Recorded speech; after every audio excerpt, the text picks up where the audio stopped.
Ayacucho, cuna de la independencia americana y sede de los Juegos Bolivarianos del Bicentenario 2024.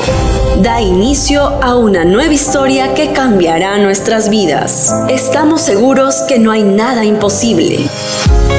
Pronto nuestros viajes serán más seguros y modernos a través del teleférico de Ayacucho, gestión de la Municipalidad Provincial de Huamanga y que hoy será una realidad, gracias al trabajo articulado con el Ministerio de Transportes y Comunicaciones. Este moderno megaproyecto, con sistema eléctrico, ecoamigable con el medio ambiente, accesible para personas con discapacidad y económico, contaría con 6 líneas de más de 23 kilómetros y 26 estaciones, permitiendo el traslado de 612,000 personas por día.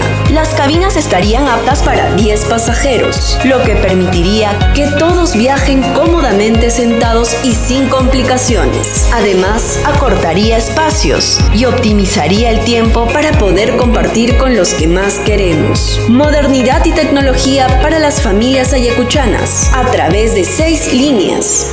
La línea amarilla, que iría desde el Puente Nuevo hasta el Parque San José de Yanamilla, tendría una duración de 7 minutos y contaría con la capacidad de trasladar a 6,000 pasajeros por hora y 102,000 por día. La línea naranja conectaría Yanama y Leoncio Prado. La línea negra recorrería desde el cementerio de Totora hasta Las Nazarenas. La línea azul iría desde Cuchipampa hasta el Mirador Acuchimay, mientras que la línea celeste recorrería Electrocentro de Mollepata, el Mercado de Mollepata, el Terminal y Leoncio Prado. Finalmente, la línea verde iría desde Huascaura hacia Leoncio Prado, que sería la estación central.